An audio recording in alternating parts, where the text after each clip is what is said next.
Olá, eu sou o José Trajano e faço Pontapé. Sabia que aqui na Central 3 você não é um mero ouvinte? Nos ajudando a partir de R$14 através do Apoia-se. Você se torna membro do Clube Central 3, onde concorre a prêmios exclusivos, além de participar de um grupo de discussão sobre o conteúdo dos nossos podcasts. Acesse apoia.se/Central 3 e colabore com a mídia livre e independente.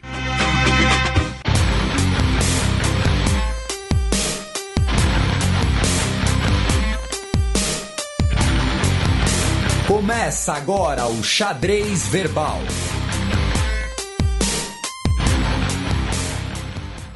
Bom crepúsculo, ouvintes da Central 3, está começando mais uma edição do Xadrez Verbal, a sua revista quinzenal de política internacional em formato podcastal, enquanto durar a pandemia viral.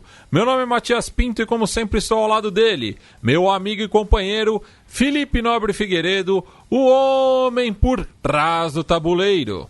Olá, meu caro Matias, olá a todos os nossos ouvintes, todo mundo que nos ouve, nos divulga, nos prestigia, nos tolera, nos ama, nos deseja, diz que nos odeia, mas não nos tira do ouvido.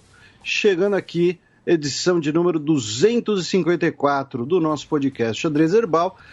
E daqui a pouco teremos aí 6 anos de podcast. Pois é, quem diria? Pois é. Eu não diria. Eu tampouco. Pois é, mas os nossos ouvintes são ótimos, excelentes, pessoas maravilhosas, lindas, espetaculares e mantém esse negócio funcionando, a gente só não sabe por quê. Bem, então, sem mais delongas, a gente passa para o primeiro bloco dos 3 giros de notícias.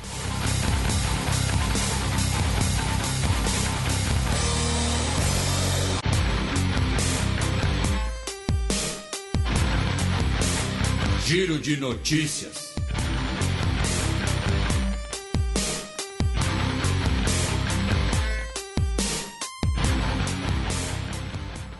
Notícia do sábado retrasado, dia 27 de março. Mais de 110 mortos nos protestos de Mianmar depois que militares ameaçaram atirar na cabeça. Tivemos aí basicamente, né, uma ameaça de morte a todos que fossem nos protestos. A situação em Mianmar, né, nos últimos 2 finais de semana foi de muita violência. Tivemos fotos, imagens de crianças e bebês atingidos. Imagem de um homem que foi morto, ele foi basicamente linchado, né, por policiais. Ele foi morto, espancado na rua. É uma situação bárbara, extremamente violenta, e nós já temos, no total, aí, quase 600 mortos em Mianmar por conta dos protestos contra o golpe militar. Se você quiser entender um pouco melhor essa situação, nós temos 2 programas em que o tema principal é Mianmar. Tá? Um é o de número de 250, agora em fevereiro, por conta do golpe, e o outro do genocídio Rohingya, tá? Alguns anos atrás. Não vou me lembrar agora o número de cabeça. Além da repressão da violência, os Estados Unidos ordenou a retirada de todos os diplomatas não essenciais em Mianmar, ou seja, vai ficar só o mínimo necessário para o funcionamento da embaixada. Falando em embaixada, o embaixador de Mianmar em Londres foi impedido de entrar na embaixada. Ele foi removido do seu cargo pelo seu auxiliar, né, o embaixador Kyaw Zwar Min, foi declarado como um apoiador da Aung San Suu Kyi, que foi deposta, e ele foi barrado de entrar na embaixada pelo seu, como eu disse, assessor, o seu segundo ali no comando, o Chit Win, que agora, né, se torna o gestor da embaixada. e se torna o encarregado de negócios. O governo de Mianmar pediu que o ex-embaixador volte ao seu país, porém ele indicou que pretende ficar no Reino Unido, porque ele não é bobo nem nada. E outra notícia é que a junta militar, que tomou poder, afirmou que os manifestantes, que os opositores querem destruir o país. E como parte dessa retórica, eu lembro aos nossos ouvintes que uma das questões, né, em Mianmar é o fato de que nós temos diversos grupos étnicos, nós temos um Estado muito pulverizado e, por conta disso, com os protestos, a gente já tem pelo menos um levante de uma região separatista, que é a região de Kachin, que é a região que fica bem ao norte do país, tá? Fronteira com a China. Tem cerca de 2 milhões de habitantes e nós tivemos um ataque de grupos separatistas a delegacias no final de março nessa região. Notícia da segunda-feira da semana passada, dia 29 de março. Governo da Austrália faz mudanças no gabinete. A gente teve, recentemente, diversas polêmicas sobre casos de violência sexual, acobertamento de violência sexual dentro do governo australiano e por parlamentares australianos. E, por conta disso, o primeiro-ministro, o Scott Morrison, como parte ali de uma dança de cadeiras, mas também como parte de colocar mais mulheres no seu governo, ou mulheres também em posições de maior destaque, ele nomeou a então ministra da Indústria, Karen Andrews, para ser a ministra do Interior, que é um dos ministérios mais importantes, a gente sempre comenta, em alguns países, o Ministério do Interior seria algo como o nosso Ministério da Justiça e Segurança Pública. O Peter Dutton foi nomeado o novo ministro da Defesa e a Michaelia Cash será a nova procuradora-geral da Austrália. Tá? Então, por conta, como eu disse, dessas últimas semanas que foram de muitas denúncias graves na Austrália, a gente repercutiu algumas delas aqui no programa passado, nós tivemos essa dança das cadeiras, especialmente para colocar duas mulheres em cargos de maior proeminência como parte da resposta a esses escândalos políticos. E na vizinha Nova Zelândia, embora a Nova Zelândia não tenha ilhas, porque um abraço para o governador de Minas Gerais, Romeu Zema, a Nova Zelândia é uma ilha. É um arquipélago, na verdade, né? É um arquipélago, mas, você entendeu... Sim, é um país insular. A Nova Zelândia aumentou o salário mínimo para $20 por hora e também vai aumentar o imposto de renda para os 2% de pessoas de maior renda no país. Vejam, não é pessoas mais ricas, de maior patrimônio, são as pessoas de maior renda, tá? Também teremos esse aumento de imposto. E o aumento do salário mínimo agora será $20 por hora de trabalho. Isso significa que, segundo a matéria do Independent, 175 mil neozelandeses terão os seus vencimentos aumentando por $44 por semana, o que, se você pensar num mês, vai dar aí cerca de $170, o que é uma quantia razoável. Abrindo o mês de abril, não é mentira, o embaixador dos Estados Unidos faz a primeira visita a Taiwan em mais de 40 anos.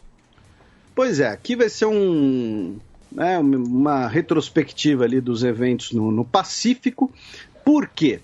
Porque Taiwan e Palau estabeleceram uma bolha de viagens. Tá? Palau é um dos poucos países, né, que mantém relações com Taiwan, reconhece Taiwan como a República da China, e você, né, estabelece essa bolha de viagem para, obviamente, você incentivar o turismo, né? E também no caso de Taiwan é importante mostrar esse tipo de coisa, porque, claro, né, a maioria das pessoas, né, os nossos ouvintes, teve um ouvinte que fez, infelizmente eu não vou lembrar o nome dele, esses dias né, nós tivemos jogos das eliminatórias europeias para a Copa do Mundo. E aí um ouvinte nosso comentou, agora vai ter o jogo tal contra um daqueles países que o Xadrez Verbal inventa para ter mais pauta no programa. Eu achei a brincadeira muito boa, mas infelizmente eu não lembro o nome dele. Mas assim, para muita gente pode até parecer que a gente inventa que existe um país chamado Palau. Mas para Taiwan, mesmo sendo um país muito pequeno, um país com uma população muito reduzida, foi o último mandato, né, da Liga das Nações a existir até 94. Para Taiwan é importante para mostrar que, olha, a gente tem parceiros. E aí anunciaram essa bolha de viagens, né, no meio da pandemia para incentivar o turismo. E nesse processo, o embaixador dos Estados Unidos a Palau, o John Hennessy Neeland, e Palau é um país que basicamente tem a sua defesa garantida pelos Estados Unidos, ele viajou a Taiwan para participar das celebrações, né, da bolha de viagem. Foi a primeira vez que um embaixador dos Estados Unidos, que um diplomata, né, do mais alto nível, visitou Taiwan desde o rompimento de relações, desde a troca de relações lá nos anos 1970. E aí, obviamente, a China reclamou, né? A China disse que os Estados Unidos estão muito perto de cruzar uma linha vermelha, tá? Recomendo, para quem quiser se informar mais, inclusive, sobre essas relações Taiwan-Palau, a matéria da Eleanor Albert no The Diplomat, tá? Tá muito legal, muito completa. E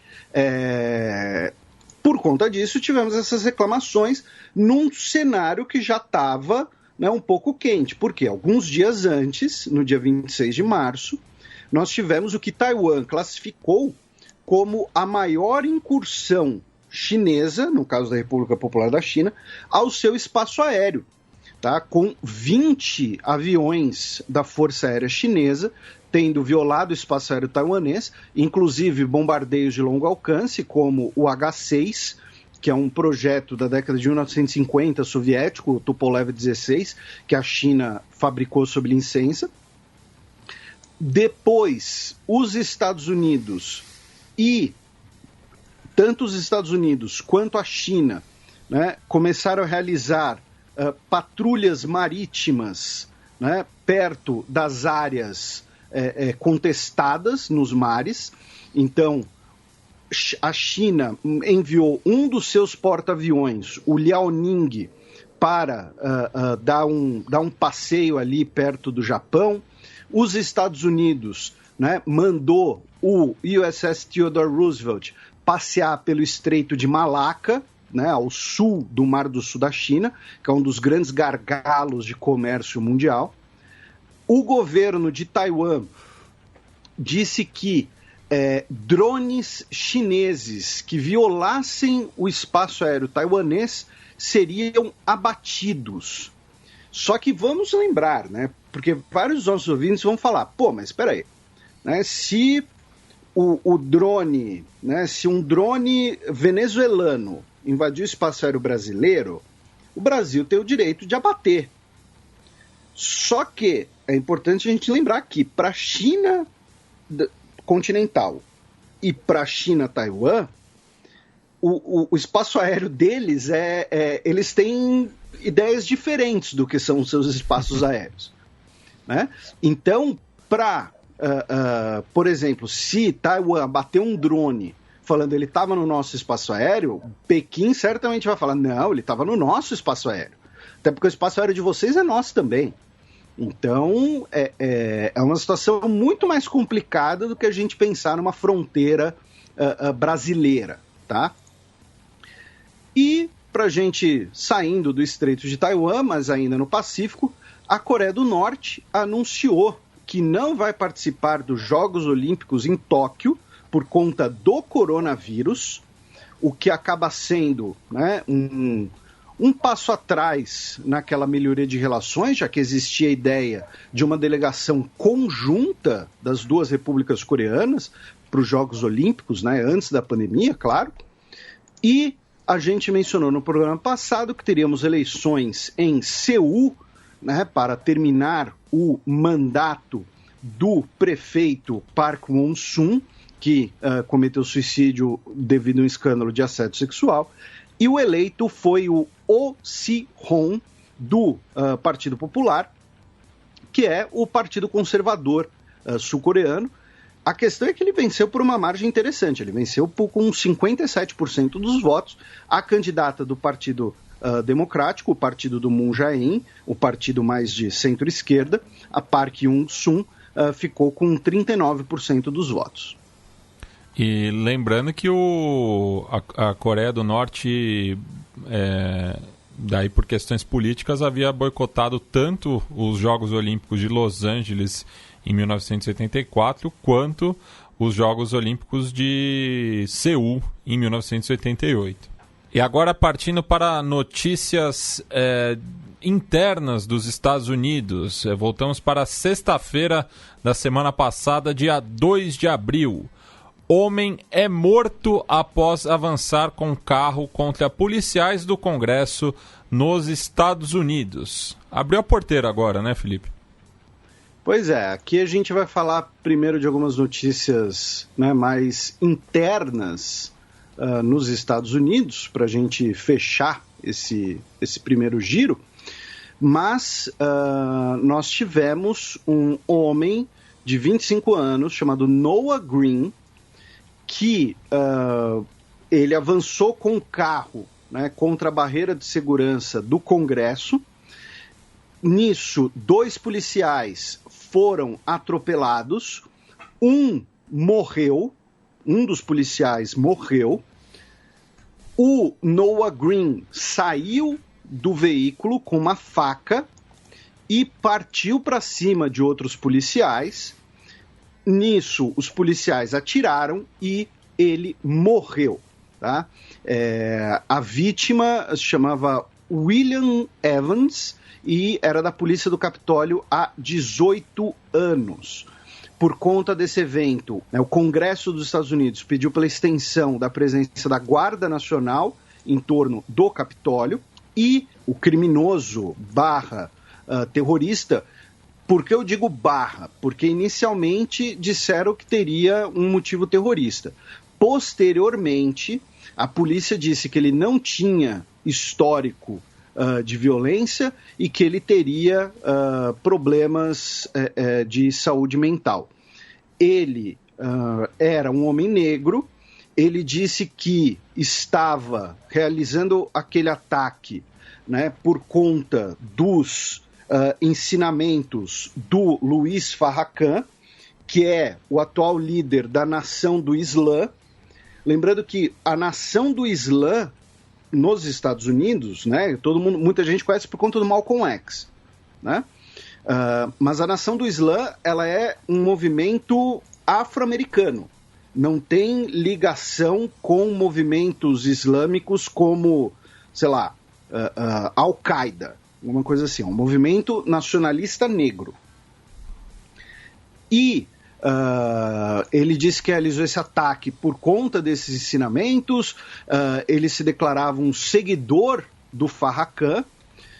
O Luiz Farrakhan é um cara que muitas pessoas já devem ter visto, pelo menos o rosto dele, porque tem vários vídeos dele que circulam, né, nas redes sociais, tal, com algumas palestras dele, tanto quando ele fala coisas interessantes, quanto quando ele fala, por exemplo, ele tem um discurso antissemita que viralizou muito, que teve um que ele compara os judeus com... Agora eu não lembro se é com baratas, com pulgas, enfim, com algum inseto, né? Ele disse que os judeus são da sarjeta, enfim. E o Farrakhan que também convocou a marcha de 1 milhão de homens em Washington também, em 95, né, que serve de pano de fundo do filme do Spike Lee, Todos a Bordo. Isso, então, como a gente mencionou, ele é uma figura bastante histórica, né? Muita gente conhece a Nação do Islã por conta do Malcolm X, e retornando para o caso do Noah Green, inicialmente, né, tinha sido caracterizado com a possibilidade de ser um ataque terrorista. Depois disseram que não, que na verdade que ele não deixou nenhum manifesto, que ele tinha problema de saúde mental, possivelmente era um usuário de drogas, estava desempregado por conta da pandemia e tudo mais. Então, por isso que eu coloquei o barra. E a Nancy Pelosi, a presidente da Câmara, disse que o velório do policial falecido será na rotunda do Capitólio, que é a principal honraria para a polícia do Capitólio, né? Ainda em relação à violência interna nos Estados Unidos, agora em Nova York, um homem chamado Brandon Elliott, de 38 anos, foi filmado chutando uma mulher asiática de 65 anos, no que foi caracterizado como um crime de ódio, tá? E ele foi preso, né, e será indiciado por 2 crimes, tanto a agressão e como crime de ódio, tá? Não vai ser apenas a agressão. O promotor do distrito de Manhattan, o Cy Vance, disse que não há lugar para esse tipo de ato de violência contra asiáticos em Nova York. Inclusive, mandar aqui um abraço para nosso ouvinte de longa data, a Silvia Tami, porque ela mandou no Twitter pra gente que os episódios de violência na Geórgia, a maioria das mulheres que foram vítimas, elas eram profissionais do sexo, e também entra no debate da violência contra asiáticos a estereotipação, a fetichização de mulheres orientais, especialmente na indústria pornográfica dos Estados Unidos. Inclusive, é o termo mais buscado em alguns dos estados. Ainda em relação à violência interna nos Estados Unidos, estamos tendo o julgamento do Derek Chauvin, o policial acusado, né, de matar o George Floyd asfixiado. Por isso teve, inclusive, liberação de imagens inéditas das câmeras corporais. E por que eu estou voltando nesse assunto? Porque teve um ouvinte nosso que falou: Pô, Felipe, eu vi aqui no Fantástico que estão julgando lá o Derek Chauvin, mas vocês não falaram que teve um acordo? Então é importante para a gente esclarecer. Aquele acordo que a gente repercutiu aqui, de 27 milhões de dólares, era a família do George Floyd processando a cidade de Minneapolis, afirmando que a cidade não respeitou, não garantiu os direitos fundamentais do George Floyd.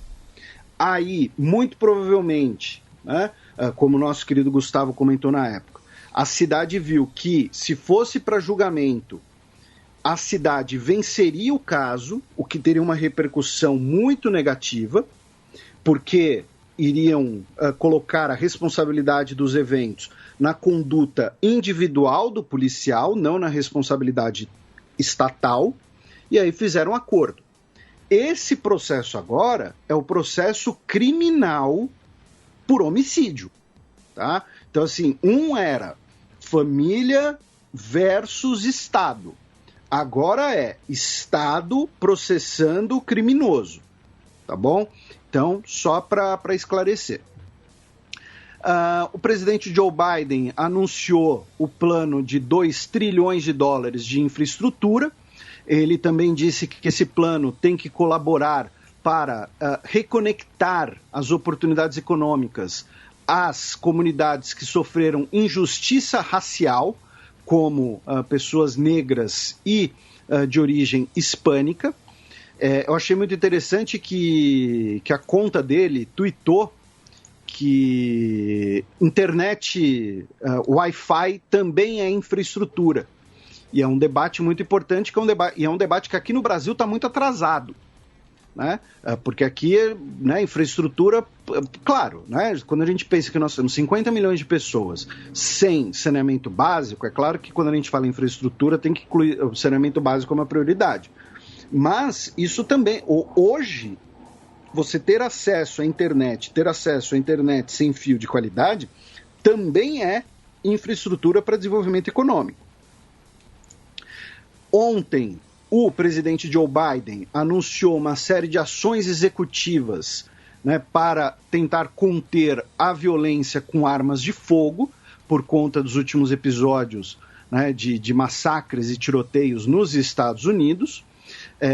Incluindo aí a redução das chamadas armas fantasmas, que são armas feitas pela própria pessoa comprando os componentes, ou seja, em vez de eu comprar uma arma que tem 10 componentes, essa arma tem o número de série, vai ter a nota fiscal e tudo mais, eu compro os 10 componentes separadamente e eu mesmo monto minha arma e aí ela fica muito mais difícil de rastrear.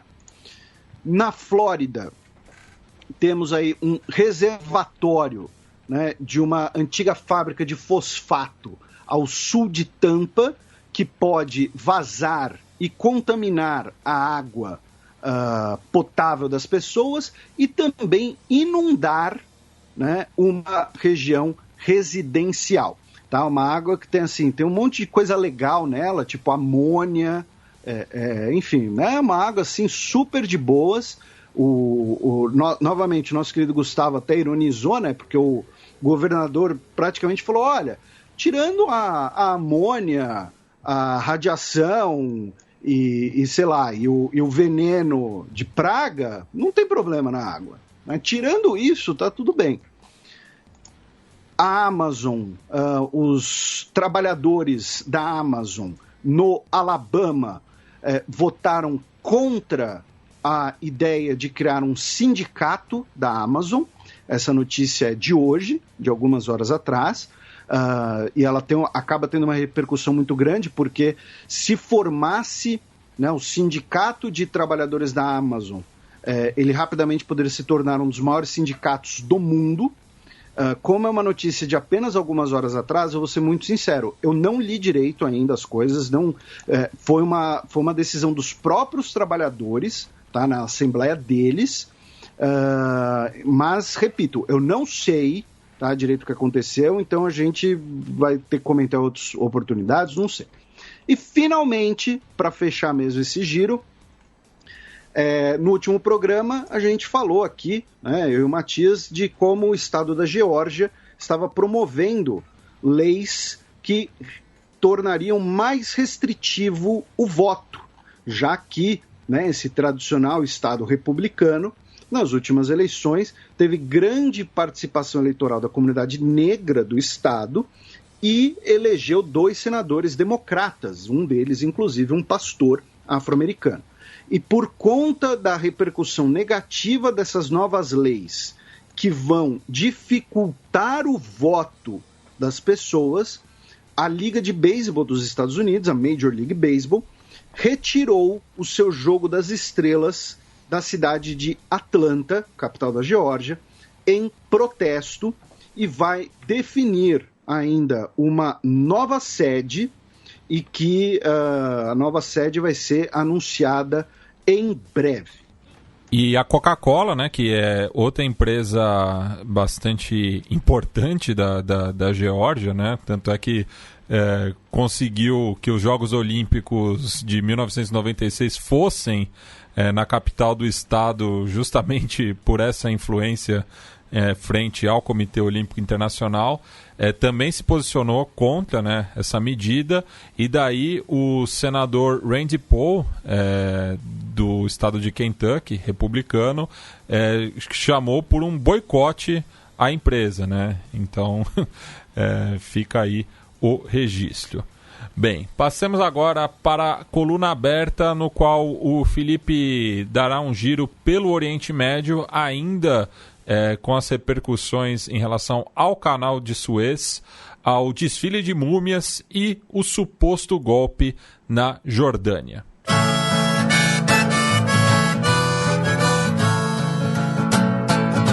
Coluna